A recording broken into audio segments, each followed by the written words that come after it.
Good morning, folks. Welcome back. I hope everybody's wide awake. There's a tremendous time video, by the way. It's 15 minutes past 8 o'clock in the morning, Saturday morning, which is the 14th of April. Time flies. Now,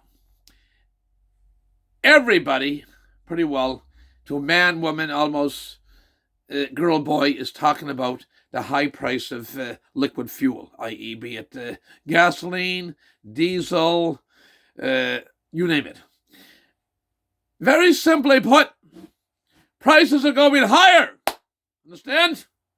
All those Trump haters out there under President Trump, my hero, President Donald J. Trump, served his first presidency from January 2016 to January 2021. He'll be back for a second term in a little more than 2 years' time. Anyway, we had record oil production in the United States of America. We were the largest oil producer in the world. Sleepy Joe, that's old Hussein Obama, yes, old Hussein Obama, his vice president, now president, for the time being, and that little blowjob Bill's bimbo wife, crooked slime line Hillary, canceled the Keystone XL pipeline the first time. Joe Biden, the first in office, canceled again. There is a XL pipeline, but there is a Keystone pipeline, XL was a lateral, which would have brought 800,000 barrels of oil in the U.S. market. He goes begging for Venezuela, for Saudi Arabia, and so on. And the Saudi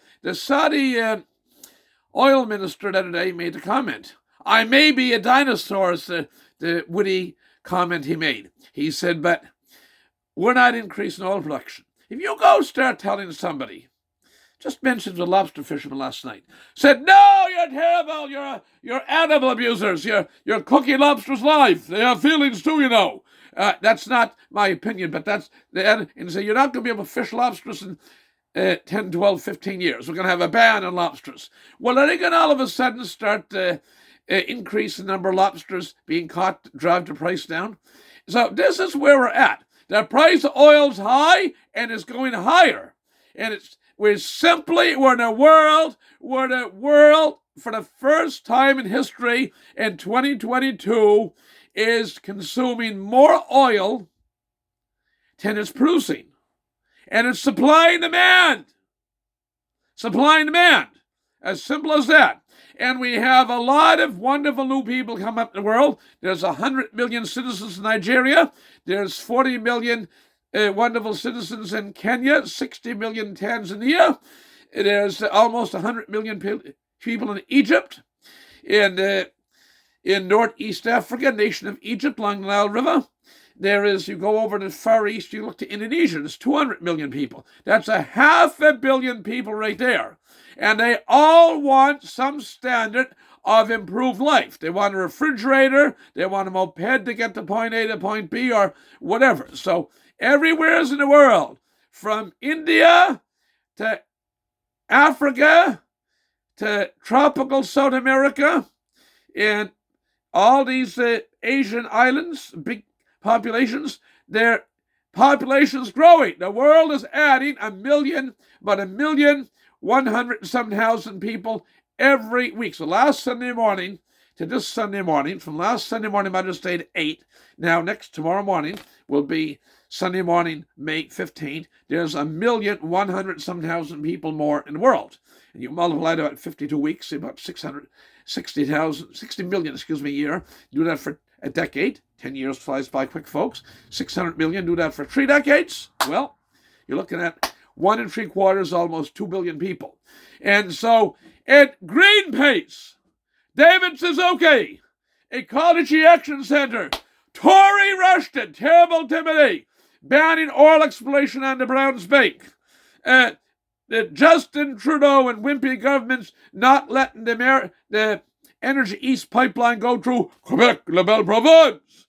And Joe Biden, be it blowjob Bill's bimbo wife, crooked slime line Hillary, old Hussein Obama, Obama's vice president for the time being. We all know why he's there and he shouldn't be there. Stole an election. Old Hussein Obama, Vice President Sleepy Joe, Calamity Kamala from California, all these ones, Adam Schiff, Nancy Pelosi, Chuck Bloomers, every one of them, Justin Trudeau's environment minister, former World Wildlife Federation bird, every time you shut down or delay or stop an oil or gas project, you're making the energy deficit bigger. And one more thing, electricity rates. Electricity rates this month in Britain have gone up by 40% because they didn't frack. They depended upon wind and solar. And so, world, it's a wake up. You're not awake now by 20 past 8 in the morning. Well, tough. Anyway, we need oil. Green is not years away. Green is decades away.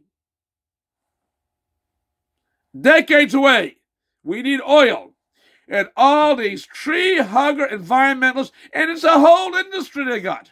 Talk about the oil industry, the environmental industry, nobody's more anti-environmental cases than me, and yet I still get, every month I get at least a couple solicitations on ones wanting to buy their cards or send money to Eco-Justice, stop these projects, Greenpeace, World Wildlife Fund, blah, blah, blah. Anyway, this is why oil's high, and you can expect to be paying about $2.50 a litre at some point later this summer for your gasoline right here in Nova Scotia. You remember John Pettipas was forthright and direct enough to remind you of this, tell you the truth, on Saturday morning, which is the 14th day of May 2022. All the best. God bless.